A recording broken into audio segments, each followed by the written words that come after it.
This episode of Food for Thought is brought to you by the listeners of this podcast, and that means you. Thank you so much for valuing this podcast and keeping it going by supporting it at patreon.com/Colleen Patrick-Goudreau. Today's topic is 10 habits of highly effective advocates.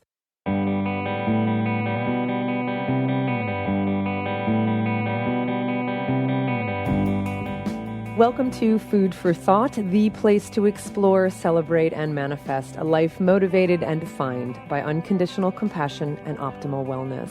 My name is Colleen Patrick-Goudreau, and I'm your host. My work is dedicated to empowering people to live according to their own values of compassion and wellness. You can learn more about who I am and what I do by visiting my website, ColleenPatrickGoudreau.com, where you can get your free Joyful Vegan Starter Guide when you join the mailing list, and lots of other goodies as well. You may have heard some of the content sprinkled throughout the podcast over, these 10 years. Some of the content you may have heard before, but I think you'll appreciate hearing it as one presentation. And remember, supporters receive the written transcript, so look for it in your account over at Patreon. And because I don't want to interrupt the flow, I just want to read it through. I want to thank all of you first before we begin, because I'm not going to stop in the middle. So thank all of you listeners. Thank you to those who subscribe to this podcast, and thank you to everyone who values this work. If you do, please visit patreon.com/Colleen Patrick-Goudreau to become a supporter today. One of the reasons I was compelled to share this talk with you is because of the infighting I keep hearing about within the vegan and animal advocacy movements. I say hear about because truthfully, I really stay out of this as much as possible, but I am shocked and stunned to hear about what goes on and what people say. I know shocked probably sounds like hyperbole, but I'd rather still believe the best that's in people and be surprised when they demonstrate otherwise, which is why I'm shocked, than to be cynical and just expect people to be jerks. So I'm shocked when I hear about the things that people say about other organizations or individuals or activists. And one thing I'm also kind of amazed about, maybe you're all familiar with this, because I'm sure it happens all the time just in the YouTube community, is the prevalence of videos on YouTube where different YouTubers talk about other YouTubers in these kind of back and forth reaction videos. I've spent a few seconds witnessing this, and I won't spend any more time than that, because I think it's so ugly. I'm not going to waste my time doing it, but I've spent enough time to see what's going on. And though I haven't seen many, I'm certain that it's safe to say this is a characteristic of the internet and YouTube, not just vegans and animal advocates, but still, it's kind of amazing to me. Free expression is of course a good thing, but I wonder, at the expense of integrity and advocacy, I really wonder which is most important. Freedom of expression or integrity and effective advocacy, or at least what's the best way to spend our time. So that's something I think about a lot. And so I realized when I was going to share this talk with you that I left out a very important habit of highly effective advocates, what I think is a very important habit, in my opinion, and that's to stay focused on what your mission is, whatever it is. I don't care what it is. But this infighting and complaining and finger pointing and accusations, I can't help but think some folks have lost their way. You can't possibly be focused on your own mission when you're insisting that everyone else's mission is wrong. So I will start there, and I'm going to rewrite this talk at some point, but I will start there and say highly effective advocates create, because of course creating a mission is really important, it's really helpful, and they stay focused on that mission, on their vision. It might morph over time, it might evolve over time, but staying focused is key to being effective. And now I'll continue with the 10. Enjoy.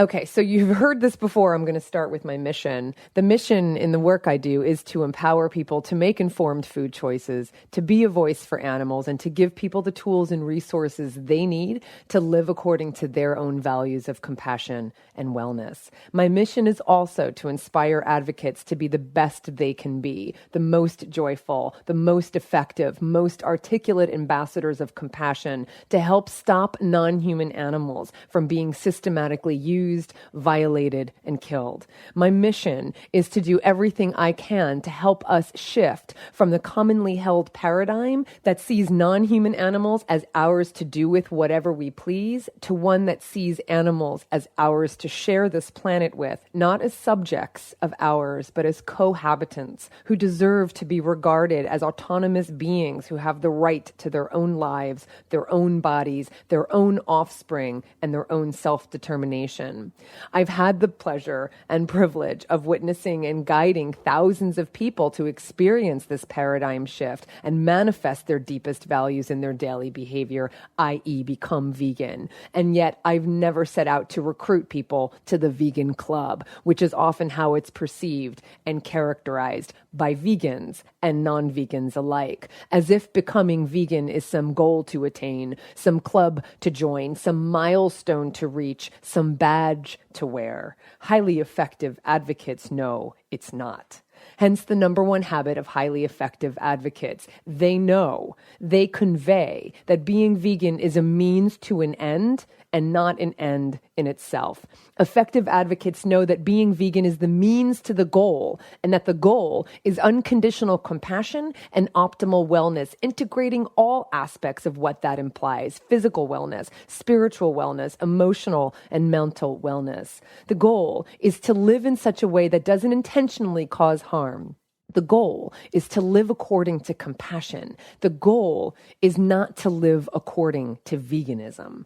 That would imply that there are rules and doctrines to live by. And to me, that misses the entire point of what being vegan is all about. When you think being vegan is the end goal, the badge, the destination, you get hung up on trying to be perfect or trying to achieve a state of purity. You feel guilty. You feel overwhelmed. You feel judged for not doing it right or for not being perfect. You're told that you're not a real vegan because you eat peanut butter made on equipment that was touched by dairy products. You just wait for the self-appointed vegan police to come knocking on your door to take away your vegan status. Let's be clear. There is no such thing as a licensed, certified vegan. Not one person listening to this podcast is a certified vegan. Not one person in the room of any animal rights conference or vegan conference. Nobody is a certified vegan. There is no such thing. And if perfection and purity are what you're trying to attain in a world that is by its nature imperfect, then I'm afraid you'll be gravely disappointed. Compassion is the goal. Veganism is the way to get there. If we forget this, not only do we miss the entire point of what it means to be vegan, we will also lead a frustrating existence filled with anger and judgment.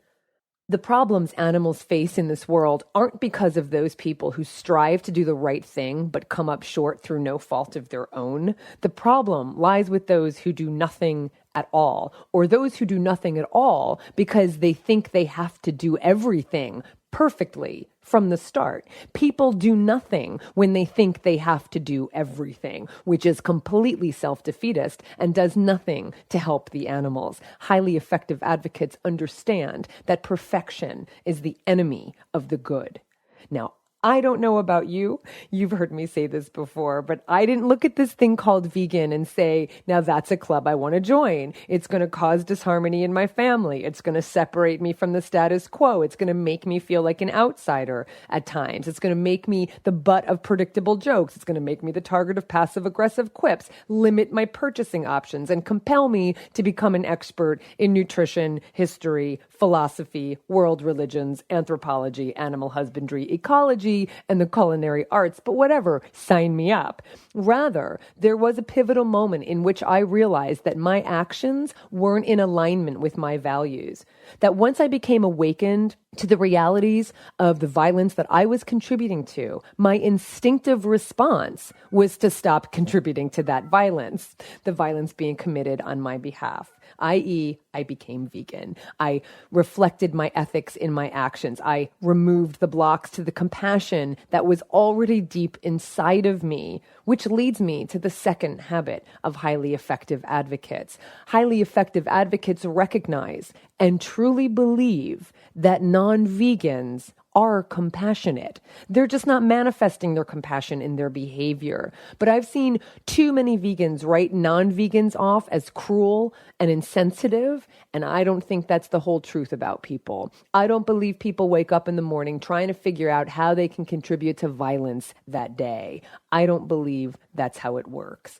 That doesn't mean there aren't sadists out there doing unspeakable things to animals, human and non-human. But the majority of people mindlessly contributing to violence against animals are doing so mostly out of ignorance and conditioning, not sadism and blatant cruelty. I think the truth is people are so sensitive that they don't want to believe that they're contributing to harm or violence against animals. And so they choose the easier route, ritualizing, rationalizing, and romanticizing their consumption of animals rather than experience the self-reflection and openness required to change your worldview and change your habits. We humans have a great capacity to compartmentalize our emotions and support things we would never participate in directly, and then justify our behavior so we can sleep well at night.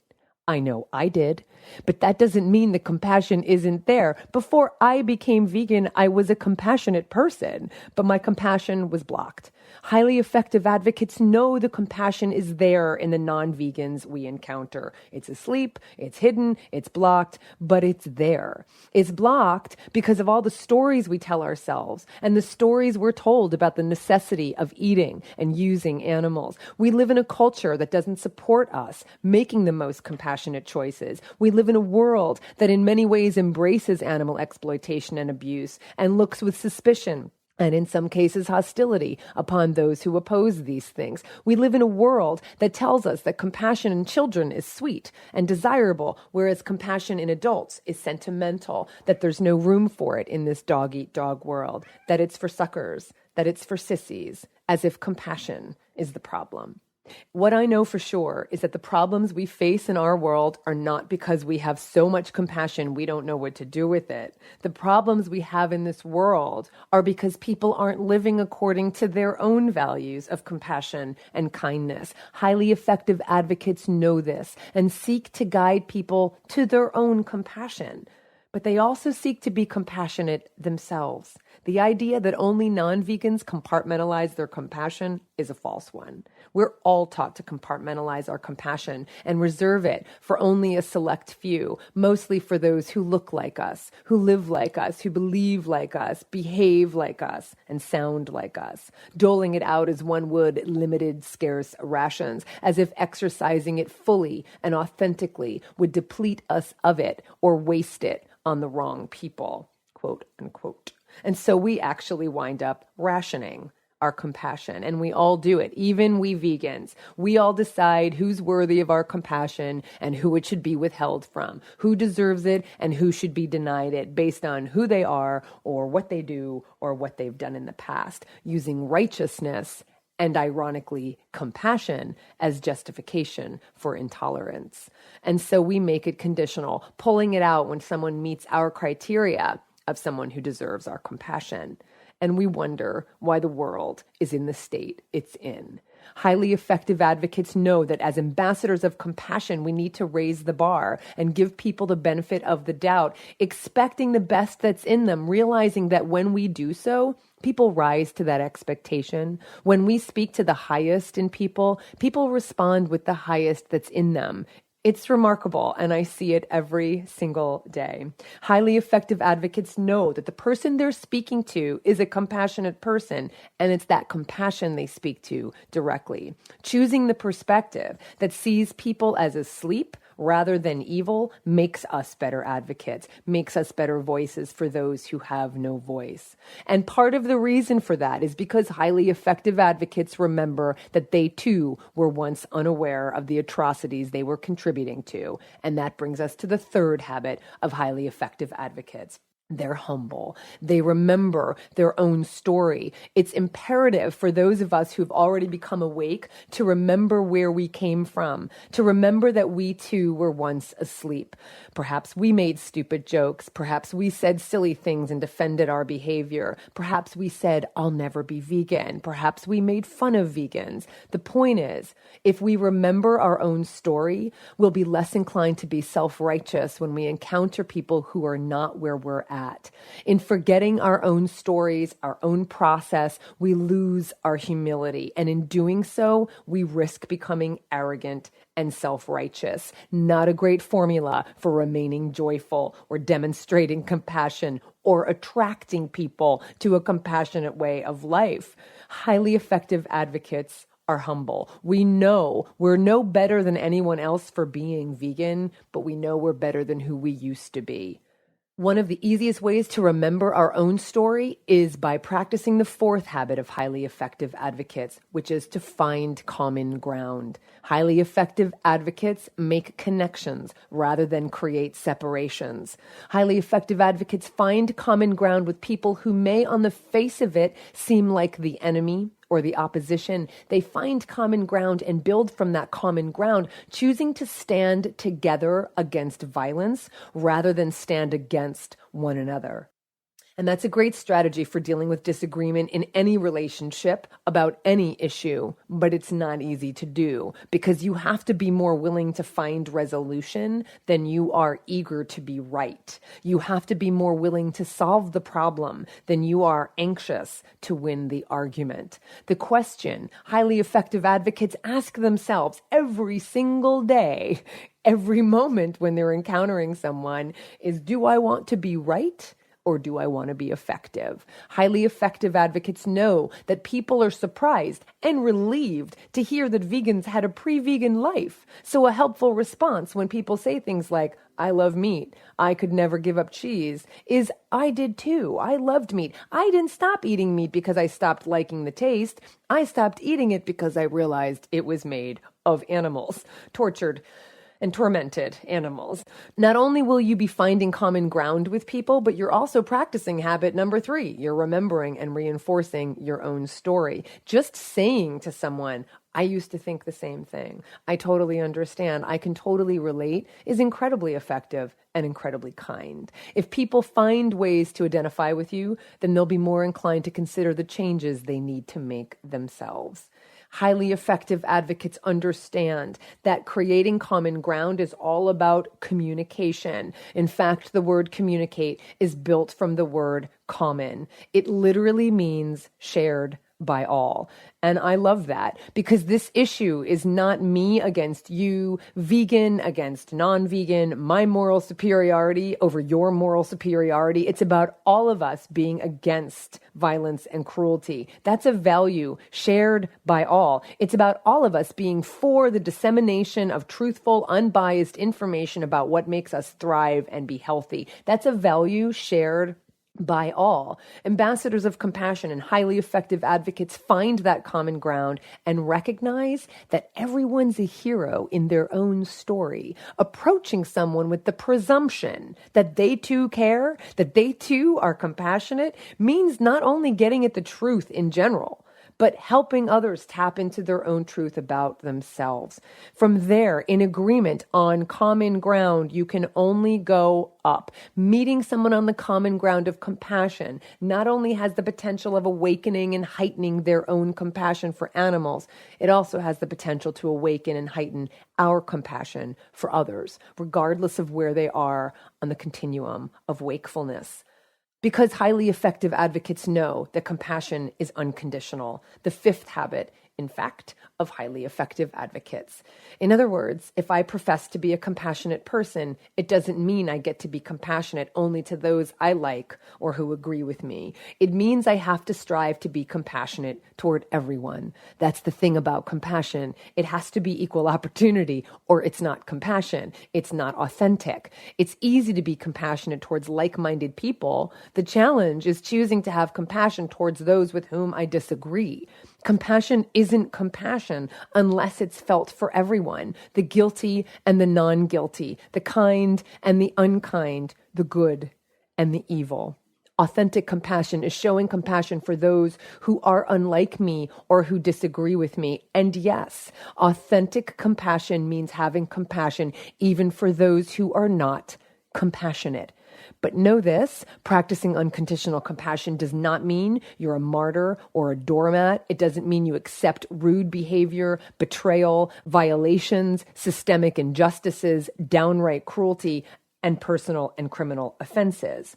But it also doesn't mean that we're justified in adopting these same behaviors and thoughts, violence, cruelty, hatred. Being vegan is an amazing and beautiful, albeit sometimes painful way to live. But as a vegan, I remain very human, and it takes vigilance and skill to learn to live in this world from my highest place with the most compassion I can muster. But it's a skill worth honing because I recognize that the more compassion I give, the more that gets created in the world. The more compassion I withhold, the less there is.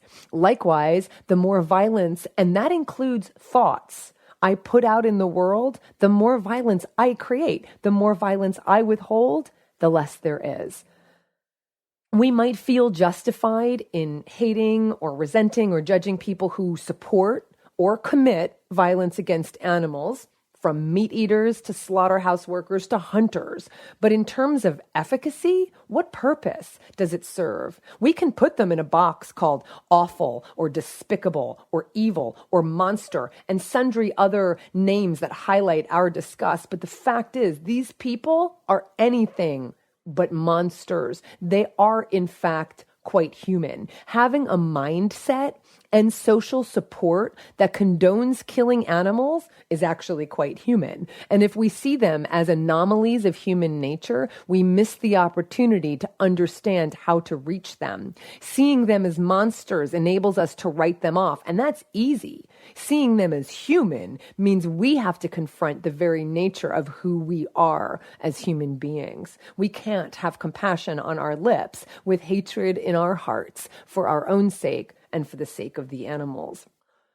Highly effective advocates know the power of words, the power of communication. They know the power of language, both body language and verbal language. The sixth habit of highly effective advocates.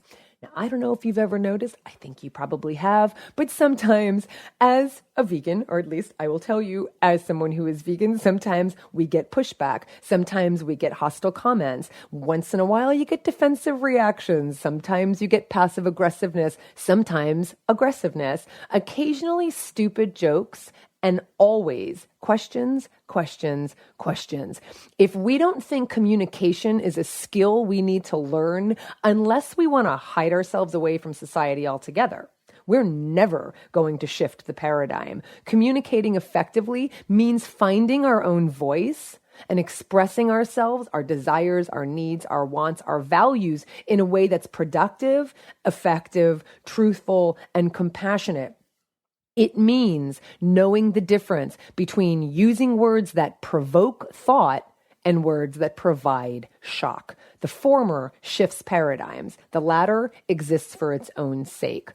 Now, of course, learning to communicate is useful for everyone and for every area of our lives, not just as vegans or advocates. But understanding how to communicate as an advocate, as an ambassador of compassion, will not only make you a more effective spokesperson, it will also deepen your connection with yourself and others, because you're starting with the foundation, on the foundation, from the foundation, that this topic is a sensitive one in our society. It's a topic that makes people defensive, emotional, irrational, and fearful. Starting there, just having that awareness, just being sensitive to the stuff that comes up for people when you, the vegan, the animal advocate, shows up, is what separates the highly effective from the highly ineffective advocates. Because whether we like it or not, unless we want to stay in the vegan closet and never let our light shine, we're all ambassadors. Our audience is everyone we encounter. Whether we like it or not, If we're the vegan someone encounters, we represent all vegans. And it does feel like a lot of pressure, and it is a great responsibility, but it's also a great honor to be a voice for this abundant way of life, to be the vegan in the room who people come to with their questions, with their stories, with their fears and their hopes. What an honor to guide them to their own truth, to their own compassion, and to do so confidently and joyfully. Joyfully, because we have a sense of humor, the seventh habit of highly effective advocates. They know you can lighten up even the most intense information by adding some levity, by changing the tone of your voice, or by laughing or smiling. If we have a sense of humor, it shows that we can take these issues very seriously, but not so seriously that we don't know when to laugh or be playful or even inoffensively snarky. And that joy and sense of humor will be reflected back to them, making this way of living a lot more attractive. Highly effective advocates don't take everything so personally. The eighth habit. They know where they end and another person begins. Even if people do seem passive aggressive or make snide comments or stupid jokes, highly effective advocates know that they're not directed at them, but are rather age-old defense mechanisms. Highly effective advocates know the power they hold as the vegan in the room and know that as such, we hold a mirror up to one another. And in that mirror is often a reflection that holds an image of something that needs to be examined, but is very threatening. It's rare for someone to have a mirror held up for them and say, thank you very much for reflecting back to me my fears and insecurities. I'm going to go work on them right away. Rather, to protect themselves, they deflect back to you what they don't want to see. And they often get defensive and passive aggressive. We all do it. We do it in our everyday lives. If we can understand that this type of reaction related to veganism has nothing to do with us, not only will it sting less, but we may find that we have sympathy and compassion rather than judgment for that person. We may find that the compassion we strive to live by can be directed towards someone whose discomfort and fears of their own vulnerability are so great as to keep them guarded and blocked. Highly effective advocates know what's theirs and what's not theirs. They know they can ask for what they want and show up fully as the joyful vegans they are without worrying about whether or not who they are and what they believe are going to rock someone else's boat. They know what a mess they'd be if their beliefs and identity were determined by how they would make other people react. In other words, if my being vegan for the animals does make someone uncomfortable, that's not mine.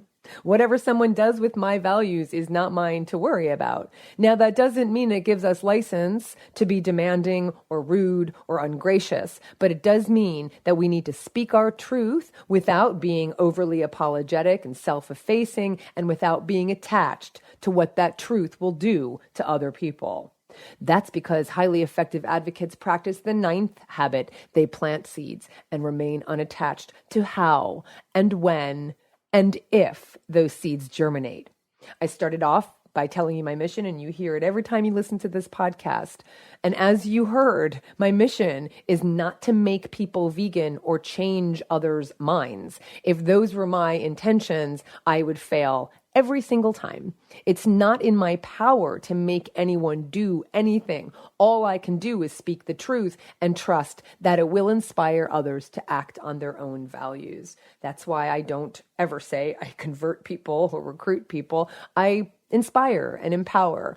I never set out to convert anyone. Whenever I set out to do my work, whether I'm writing an article or writing a book or speaking to a group or speaking to someone one-on-one, in my mind, I make sure I'm clear about my intention. And my intention is this: to raise awareness about violence against animals, to be their voice, and to speak my truth. That's it. I believe intention is everything, and people individually and collectively are smart enough to see right through you if you appear false to them, if you appear to have a hidden agenda. In other words, if you're saying one thing but you really mean another. Having a clear intention about your goal and making that goal about truth rather than outcome will make you a successful, effective advocate 100% of the time. I believe we're here to be teachers to one another, and I'm grateful for my role as a conduit, but that's all any of us are. And that there are so many of us, there's so much opportunity to be conduits of compassion. And that's what gives me hope. The 10th habit of highly effective advocates. They have hope. I honestly could not do this work or consider myself an effective advocate or call myself a joyful vegan if I didn't have hope, or rather, if I didn't choose to dwell in hope. It is such an honor and privilege to witness people's transformations. And what I know for sure is that people are making changes all the time to live healthier and more compassionate lives. Because of this awareness, I have hope.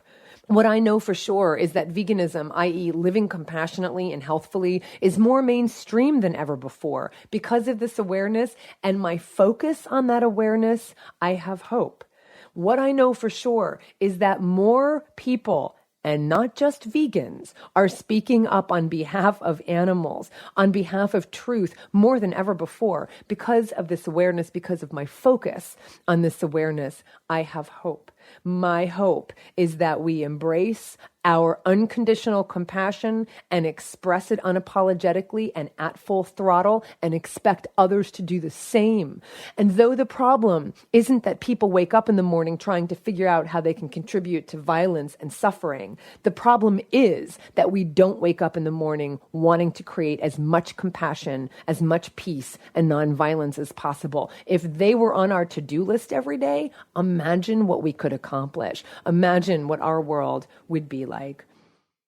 My hope is that our daily choices be a reflection of our deepest values, and that we use our voices to speak for those who need us most, those who have no voice, those who have no choice. It's up to each one of us to create the compassionate world we say we want to live in. And as ambassadors for compassion, as highly effective advocates, we can make this happen. And this too is my hope. My hope is that we can all navigate through this world with the grace and integrity of those for whom we speak. May we have the sense of humor and liveliness of the goats. May we have the maternal instincts and protective nature of the hens and the sassiness of the roosters.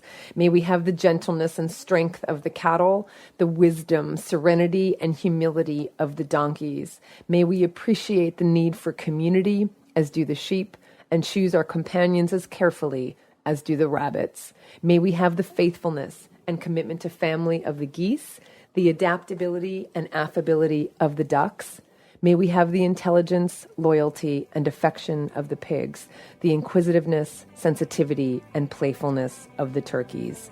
My hope is that we learn from the animals what it is we need to become better people. May it be so. For the animals, this is Colleen Patrick-Goudreau. Thanks for listening.